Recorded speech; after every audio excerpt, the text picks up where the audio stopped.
afternoon, everyone, and welcome to the 11th session of the SA Stock Picks, brought to you by the Johannesburg Stock Exchange. My name is Vuyo Lee, and I'm the Marketing and Corporate Affairs Director here at the JSE, and your host for today. For those who are joining us for the first time, I'd like to say a warm welcome to you and hope you enjoy the program that we have for you today. And to our returning viewers, welcome back. It's really great to host you once again. So let's get started with the introductions of our esteemed panel members.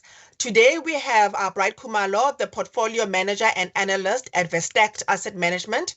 Patrice Russo, who I think will join us shortly, the Chief Investment Officer at Ashburton Investments. It's the third time that Patrice and Bright have joined us on SA Stock Picks, and always together. So I think there's a bromance that's brewing there, or some form of behind-the-scenes coordination. Welcome to the both of them. Nicholas Dakin, who's the Global Portfolio Manager at Susfin Wealth. Thanks for joining us once again, Nicholas. And Amelia Morgan, who is here on SA Stock Picks for the very first time and is the Portfolio Manager at PSG Wealth. I'd like to say thank you very much to our panel members for your willingness to share your tips and knowledge with our viewers here.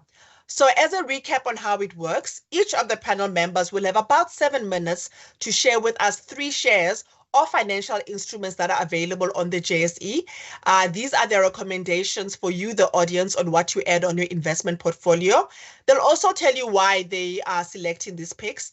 As an audience member, you will have an opportunity to ask questions by posting them on the comments box, and my team will send them through me, and we'll try and get through as many questions as time allows. So please keep the questions coming.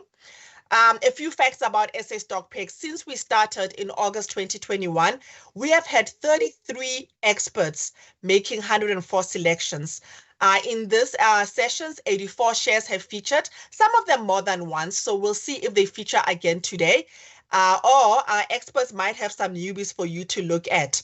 So let's get the show rolling. We'll start with you, Bright. Welcome once again to you and the Bright Gate that I'm sure has joined online. Bright has just amazing online following. So Bright, tell us in 7 minutes, what are your picks for today? Yes, thanks for the intro. I think the mob is definitely behind us this time.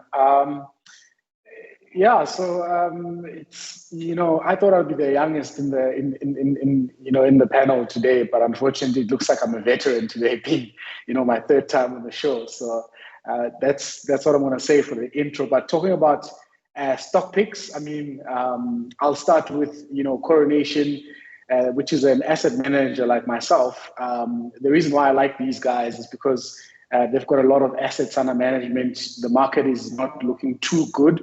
And obviously they've got, that SARS case that's overhanging. They estimate that they owe about 800 to 900 million rands, to SARS that they need to pay, meaning they'd have to, halt their dividend for the next, probably 2 payment periods. Which, all of this sounds like, it's bad news, but it's actually good news if you're a long-term investor, because you want to invest in an asset manager when things are not looking good. And to add to that, it means their bonus pool, which is very, how should I put this? It's very generous. It's going to be very small in the next couple of coming quarters because, the market is not outperforming and these guys are not outperforming their benchmark. So it's a great time to be an investor in a company like this. That's the reason why I love I like Coronation as an investment to open with. And the second investment for me today is Stadio, which is, from where we are, it's an interesting one because we have, we've been grey listed recently. We've got load shedding stage 6, and I'm pretty sure all the parents at home are encouraging their young ones to go to university, get their degrees, and hopefully they'll be the passport to leave South Africa and find a job elsewhere. This is where Stadio comes in, right? They play in the tertiary space, offering not only vocational studies, through their many brands, from becoming a chef all the way to becoming a CA through their offerings. So I like them. They've got about 30,000 students currently across 9 campuses. They've got a nice, blended learning curriculum, which is, you can be a lot of things, and they're still looking into putting even more, on the table in terms of their offering. So they're going to be, a force to be reckoned with, in the tertiary institution space, especially for those people who can't make it to, traditional university, traditional being in, maybe there's quotas at UCT, WITS, or UJ for some reason. You can just, pay out of pocket or get some funding from your bank and go to university and chart your own path. That's one of the reasons why I like a company like Stadio. Valuation-wise, also Stadio makes sense. It's not as expensive as it used to be. And what I like about the Stadio management, since unbundling in October 2017 from Caro, the management has actually delivered on their promises, and their earnings have increased substantially. And I think there's going to be, a little to stop this company from achieving their goals. And obviously, education being one of my passions, it makes sense, for the long-term portfolio to have Stadio in your portfolio. I think I might have picked it before, if I recall, but I'm picking it again. And finally, my last pick for today is Naspers. I'm pretty sure this one has been picked many times for many different reasons. For me, it's mostly, a play on Tencent, which is, one of the, so basically Naspers owns Prosus, which in turn owns a 31% stake in Tencent. Tencent hasn't performed as well as other technology firms in the past 3 years. It peaked at around, 700 Hong Kong dollars. It's currently trading closer to, in the mid 350s, somewhere there. And I think the turnaround for Tencent, is starting to shape up. We're seeing, the Politburo is now slowly publishing, giving the thumbs up for some of those games that have been, withheld for a very long time there, which is, one of the places which Tencent plays. And the reopening in China also means we're going to see more ticket items going through their payment systems. And basically, the overall technology is going to be used as this China slowly opens from COVID. But another catalyst, that you might want to, might be the reason why you want to hold Naspers is the fact that Prosus is still doing those share buybacks. You end up with more, Naspers, appreciating as a result. Most of that, I would argue, is probably priced in the share price, but they're still doing, that buyback program. So I like that a lot. So those are my 3 picks for today. And, with everything looks, doom and gloom in South Africa with load shedding, grey listing and all the bad news. If I recall last time, we also had a lot of bad news. Markets were not doing all that well, but the market since, has done okay. It hasn't done all that terribly, badly. So if you're a long-term investor and you look past these short-term hindrances, I think you'll be, rewarded handsomely for being a long-term investor in these 3 companies in 3 different sectors, which are mostly basically, or 2 of them, 2 out of 3, sort of turnaround stories, but not bad turnaround stories where something terribly happened to, their underlying investment model or, operating models. These are just, small snags in the bigger picture. So for that, I love them a lot. Valuation-wise, they're looking good as well and very cheap. So I think I'll end my little chat there. Thank you.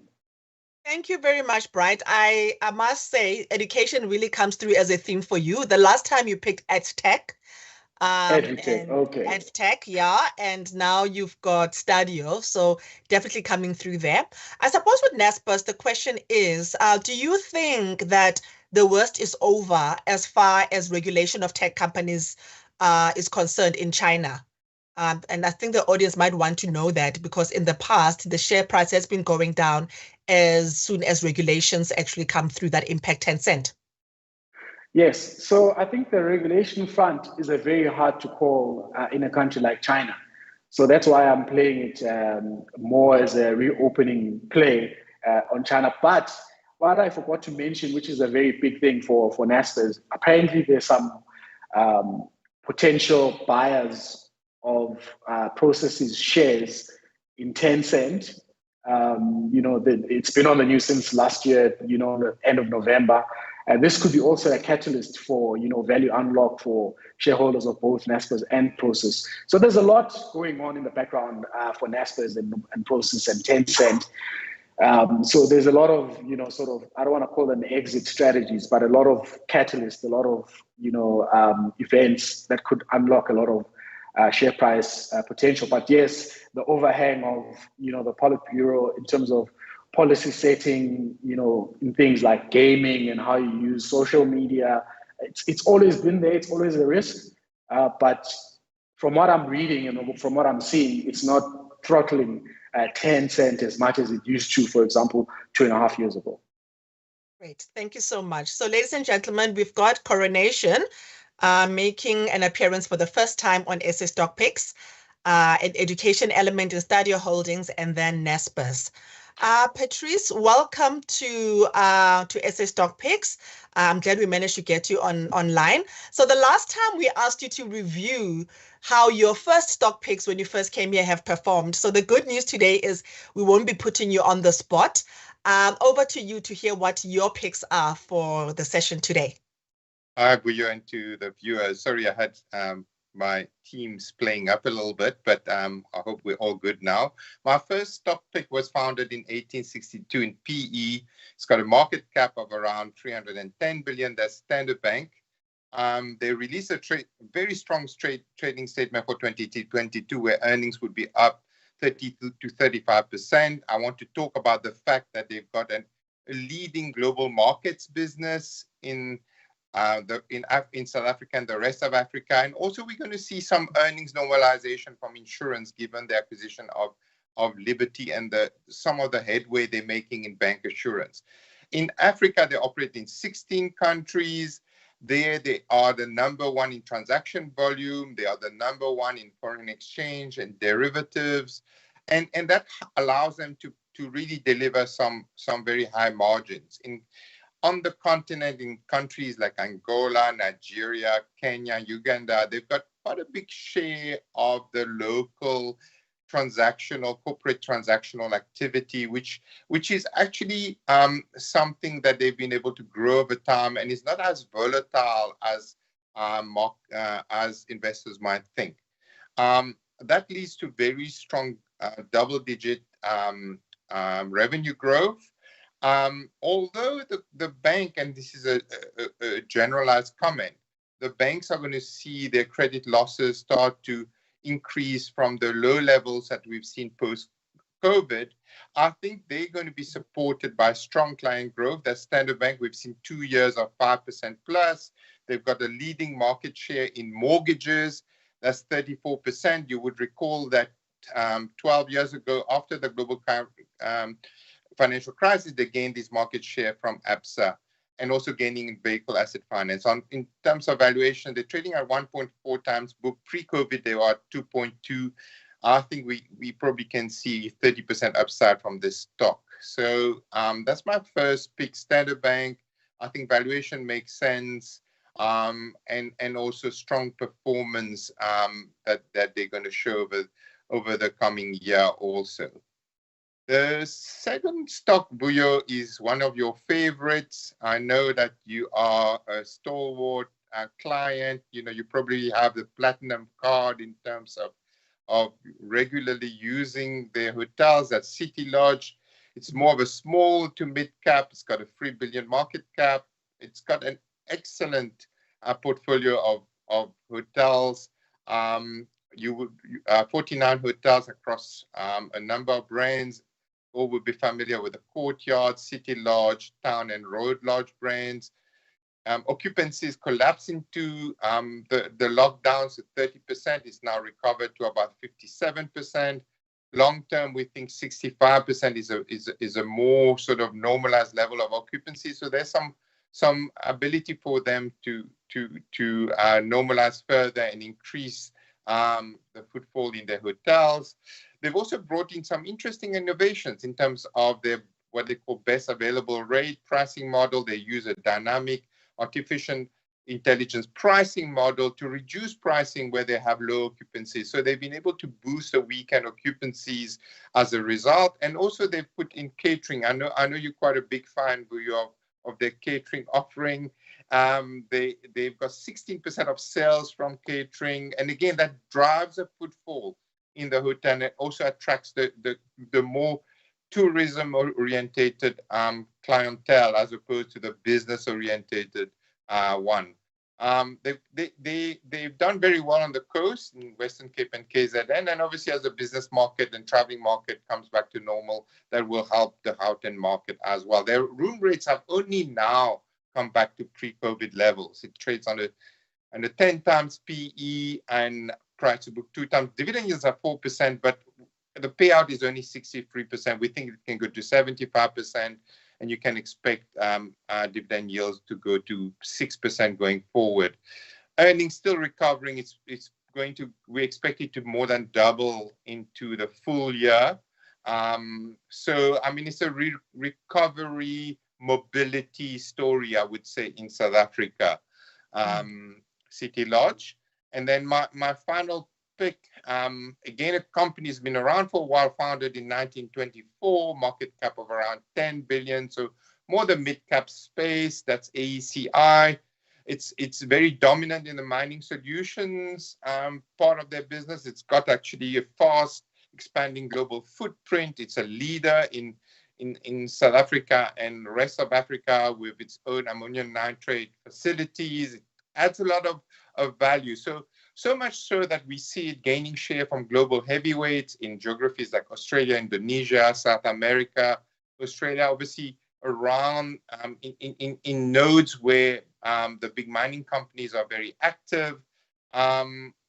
We even see maybe going down the line that the mining solutions might be acquired by one of the big global giants. And then the chemicals part of the business, a bit of a mushmash. They made 2 acquisitions before the COVID crisis, which didn't work out so well. Much asphalt, I mean, has suffered from low volumes, but we're seeing the Sunroll pipeline coming back. And then they bought Sherm EU, that also has been problematic, but they're in the process of fixing it. And they've got a big bank of land and properties at Moederfontein. Again, as that gets sold off, this will be windfalls. So as they recover from their past M&A mistakes, the balance sheet is also being repaired.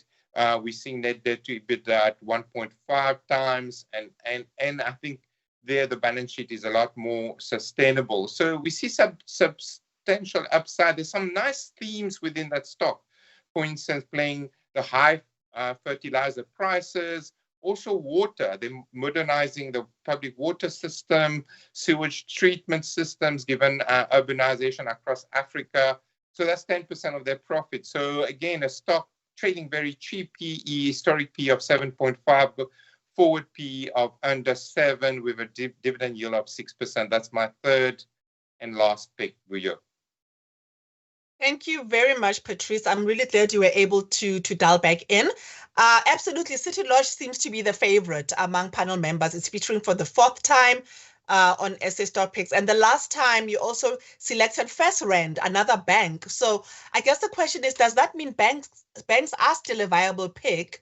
I see that Patrick here says you can't go wrong with SA banks, but is there actually value to unlock further? Yes, I think obviously if the sentiment is negative because banks are seen as really a proxy for the SA economy. But as I mentioned, I think what you're getting, especially if you take Standard Bank, you're getting a bank with this ginormous Africa footprint, and these economies are growing, at 2 to 3 times the rate of South Africa. That's 1. 2, valuations are at much, much lower levels than COVID. Pre-COVID, Standard Bank was on a 2.2 times price to book, is now at 1.4 times. And we see returns going back to the 15 to 17% mark that we saw pre-COVID. So valuations are attractive. Yes, there's concern about the SA economy, but they've managed their books well. Credit losses are still very low. They're starting to normalize, and they're going to deliver, in the case of Standard Bank, 30 to 35% earnings growth. So I think with that, it makes a very attractive play on for investors. Thank you very much, Patrice. Before we move on to Nicholas, let's have a look at whether there are specific questions for Bright and Patrice. There is one question that has come through from Leroy Khumalo, asking that, you know, in tough times, with the economy being the way it is, it will be very difficult for people to afford higher education. And I guess it's a question for you, Bright, to say, do you not see Stadio's earnings being affected in the short term by this trend? I don't want to fully say no and, you know, disregard the question altogether, but they make a great point that, you know, people's income is not going to be the same, or getting more income going forward is going to be tough. But we know historically that, you know, individuals that have higher education tend to do better, you know, in economic downturns. They tend to be able to keep their job or change their job or even leave the country and go elsewhere. So with that in mind, I think parents are also thinking, you know, along those lines. Hence, I mentioned earlier that, you know, parents would want to give this to their kids as a ticket, you know, to go outside of South Africa to, you know, charter their own path, to see, you know, if, you know, the grass is indeed greener on the other side. So in terms of the actual funding, maybe if you don't have parents, there are other ways of, you know, getting funding, and banks have rose to the occasion when it came to this. Because back in my days, it was very hard to go to a bank and say, okay, look, I'm going to study an accounting degree at UCT or a business science degree at UCT, and I need you to help me with funding. It was very hard because, you know, you needed some asset to back, you know, that loan with. But now it's much easier, and I see they're forthcoming. And obviously, there's other alternative ways, you know, to fund if, you know, you're a capable student, you know, through, what do you call these, bursaries and the likes, and obviously NSFAS for those who meet that criteria. Absolutely. There are multiple avenues for accessing higher education. And thanks for that comment, Bright. Patrice, somebody is asking, I don't know whether they're asking from a history. No MTN for you this time. I know it has featured 4 times on SA Stock Picks before, but any thoughts on MTN?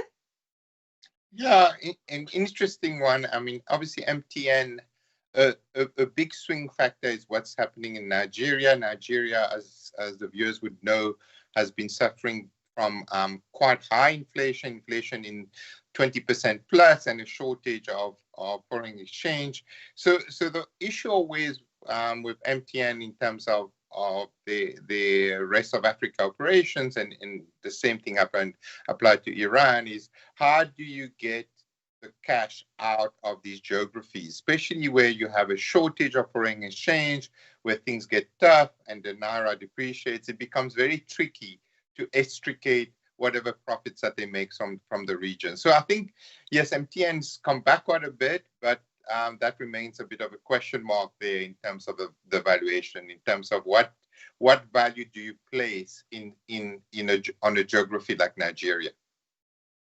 Thank you very much. So as a recap, ladies and gentlemen, we've had Coronation, Stadio, and Naspers from Bright, and then Patrice has come through with a firm favorite, City Lodge, AECI, and Standard Bank.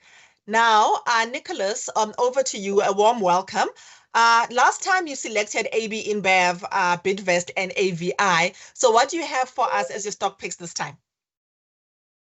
Thank you for having me, Vuyo, and welcome to the listeners.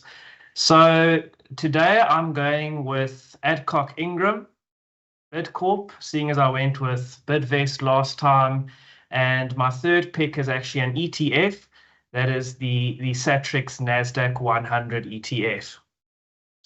So just looking at my first pick, Adcock Ingram, With a market cap of just under 10 billion rand, it's a smaller company which has piqued my interest recently. The group has a fairly broad range of products that it manufactures, spanning prescription drugs, hospital products, over-the-counter drugs, as well as household cleaning products, which it sells mostly into the private market. In South Africa, it holds the #1 position in pain, cough and cold, allergy and heartburn and digestion categories, and the #2 position in energy supplements. Their most well-known products are probably Panado, Allergex, Compril, as well as Corenza C. I feel that the current management team have done a very good job of stabilizing the business in recent years and also de-risking the business in a few key ways. The first of which is increasing the group's sales that are not exposed to the regulated single exit price. So they've done numerous bolt-on acquisitions of over-the-counter and household products, which has enabled the group to increase pricing beyond the suboptimal regulated price increases by the Department of Health. And this has also helped to stem the decline in the gross profit margin. The second way is that management have also made progress in reducing the exposure to Forex movements by reducing the percentage of active ingredient costs from as high as 80% of the cost of goods sold to around 55% currently, thereby also alleviating some of the gross margin pressure. And this is coming through in the numbers. I thought that the first half results that they reported last week were very pleasing. We saw trading profit was up 15% with growth across all divisions. The balance sheet remained strong, so they increased the dividend 20%. The share price, at the current share price, it's therefore yielding close to 5%, so also quite a nice income element to the stock there. And while it does generate almost all of its sales in South Africa, the fact that it operates in the relatively defensive industry that it's in, it means that it should hold up better than most SA-focused companies in the current economic environment where you have a very, very constrained consumer. And then finally, on a PE of 10 times, it certainly does look cheap if it can continue on its current path. As I said, my second share is Bidcorp. At the last stock pick event, I went with Bidvest. So I thought I would go with Bidcorp, which was spun out of Bidvest and listed separately in 2016. I've always liked the share, and I think the market has started to realize and appreciate what a high quality and well-run business this is. It's also one of the few businesses where management have been highly successful at going offshore through various bolt-on acquisitions. At a very high level, Bidcorp is a food service company. It's present in 5 continents and over 35 countries. Very basically, it serves as a one-stop shop for retailers, restaurants, and hotels, and deals with over 20,000 suppliers, offering a wide variety of food products. I think that they offer in the region of 350,000 different products. Most of its earnings do come from overseas. Last week, the company reported excellent half-year results. Some of the key positives for me were that they had 25% growth in revenue, which was much higher than the 19% increase in costs. And this led to some good margin expansion, which I do also think demonstrates the company's pricing power. The second key positive was the fact that the business has normalized completely following the slowdown due to COVID restrictions, and they've also experienced some strong activity levels so far in the second half. Since it listed in 2016, the share didn't really do anything until October last year, but since then it's had a phenomenal run, rallying from around 280 Rand a share to over 400 Rand currently. So I wish we did this webinar a few weeks ago when the share was trading lower. However, after the recent run, it's still trading on a forward PE of 19 times, which I believe is reasonable when looking at where it's traded historically, its peers, as well as the earnings growth that it should deliver going forward. And then my third and final pick is an exchange traded fund, or ETF. That is the Satrix NASDAQ 100 ETF. The ETF tracks the performance of the NASDAQ 100 index, which measures the performance of the 100 largest non-financial stocks listed on the NASDAQ exchange in the US. It's a great way for investors who don't have direct offshore portfolios to access the tech market. Perhaps the most important thing worth mentioning is that fact, and it is a very tech-heavy ETF. The top 5 holdings are Apple, Microsoft, Amazon, Nvidia, and Google, which collectively make up over 40% of the ETF. But it also owns stocks in other sectors like Pepsi, Kraft Heinz, IDEX, which is a pet healthcare company that we own in our offshore portfolio at Sasfin, Honeywell, a US industrial company that we also like. But even after falling 30% last year, I think a lot of investors were hurt quite badly. It has still delivered 20% per annum over the past 5 years for investors. And in my opinion, the large-scale sell-off that we saw in many of the tech shares last year does present a very attractive opportunity for longer-term investors. We've already seen a very sharp turnaround since the beginning of the year, with the ETF up over 17% already. But the road will be bumpy in the short term as inflation and interest rates continue to dominate the headlines and move the market, and taking into account the fact that these type of stocks do tend to react much more aggressively to changes in interest rates and the interest rate outlook. And that's it from me. Thank you very much, Nicholas. So trading one bid for the other, Bidvest the last time and Bidcorp now. I actually, when I started the JSE, I didn't know the difference. So I now know that Bidvest is the Minoltas, the Yamahas, the Waltons, Home and Living. And Bidcorp, as their slogan goes, it's all in the food. So it's a food industry.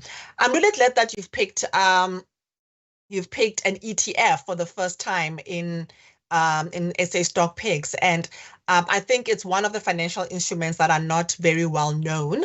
I guess here we can see that it gives people a bit of international exposure. But for the audience, could you also share what is the advantage of using an ETF over just purchasing a single share? So very simply, with an ETF, as I said, you are getting exposure to 100 stocks in this fund, for example. So, you don't necessarily need to have a lot of money to purchase the ETF, and you're getting a very good diversified exposure to a number of shares. And in this case, as I said, it's typically your tech shares.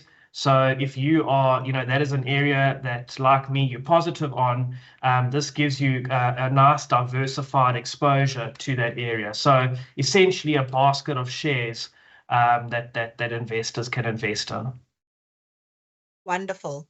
I will ask you a question later on after Amelia has gone, because earlier on you had mentioned that had you had a selection that if you would add another fourth selection, that would be most possibly Aspen. And I know there's a question in the audience about that, so that will come later.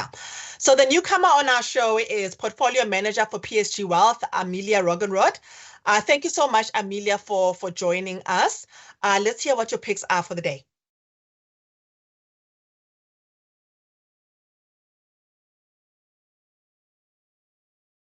I'm going to start off with Sibanye-Stillwater. I have to warn listeners that it's not for short-term investors and those with weak stomachs. Sibanye CEO Neil Frenneman has overseen the growth of Sibanye from a miner with a handful of deep-level gold mines in South Africa into a world-class platinum group metal supplier in just a few years.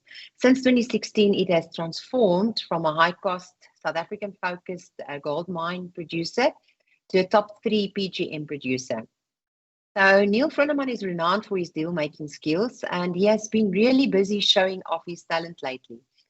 In 2021, Sibanye-Stillwater embarked on a battery metal acquisition strategy. They made several acquisitions. They bought the hydrometallurgical processing facility of a French mining group. They also purchased 85% of a Finnish mining and battery chemical company, a lithium group. So this is strategically important because Europe will probably be the hub of electric vehicle manufacturing with their very strict electric vehicle laws. So their most recent activities, the pursuit of new century resources, which retreats mine waste and is one of the top 5 Australian zinc producers. They also have a copper mine asset in Tasmania that need to start up. So New Century has set a target of 27,000 tonnes of copper and 16,000 tonnes of gold per annum. So copper is a metal forecast to soar in price in the coming years as the supply deficit widens. In December, the Glencore CEO estimated that new copper demand of 100 million tonnes per annum will lead to an annual deficit of 50 million tonnes per annum by 2030. So he said that this is now the CEO of Glencore, which is a mining commodity dealing company.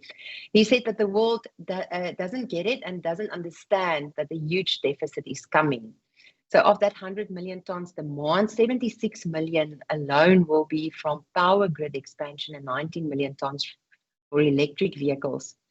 Another metal that's generally not acknowledged and amid investment preference for miners is gold. Obviously, Sibanye has huge exposure to gold. So gold demand has registered a record high and central bank purchases have been at 55-year high now. And according to some analysts, the gold price can push beyond the $2,000 level in the coming months. So copper, nickel, PGMs will likely be reasonably robust in the short term. And there seems to be a coming shortage in the market as not many metals are coming on stream. So up to 2 years ago, Sibanye was clear that they don't see significant growth in South Africa, which they labeled too risky to approve big spending. But there was a slight change of heart at the October mining in Durban. Neil Frenneman said that Sibanye still saw plenty of opportunity in the local industry. He also recently said that they would be mining in South Africa for a long time. And this is where a lot of the mining commodity assets of the world lies. But it's not only good news. They published results this week. For the year to the end December, their profits halved to 19 billion.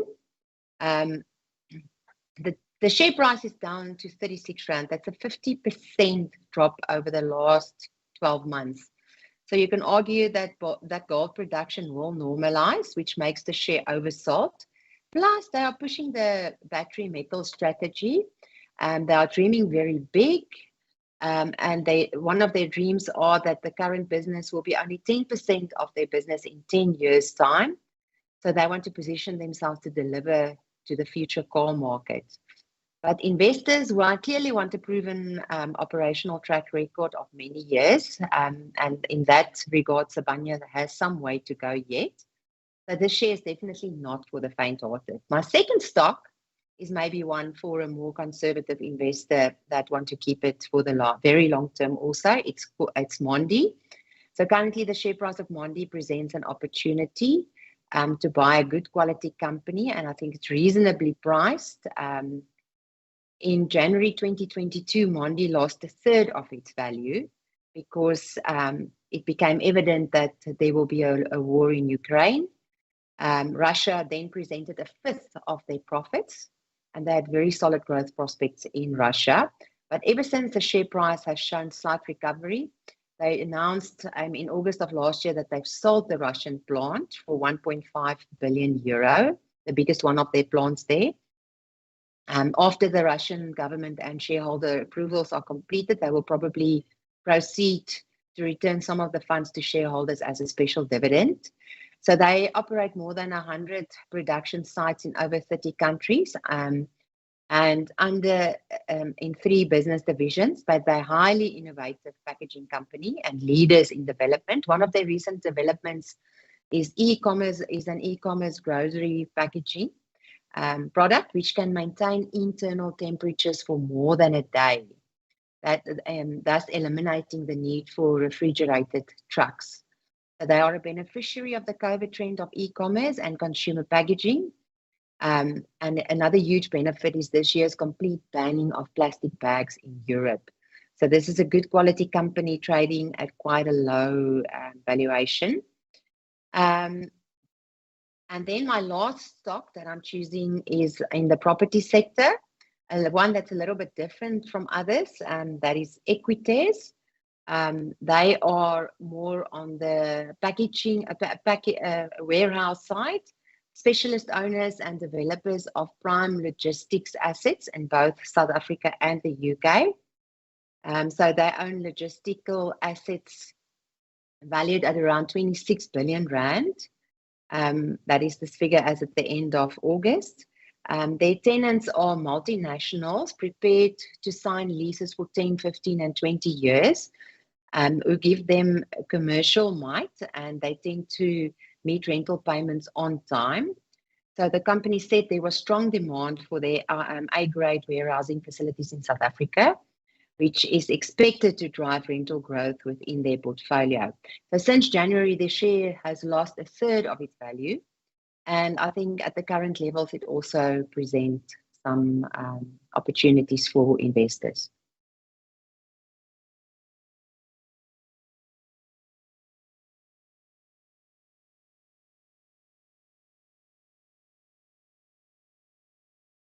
Oh, thank you very much. We've just lost sound with Amelia. I think she does have a bit more to.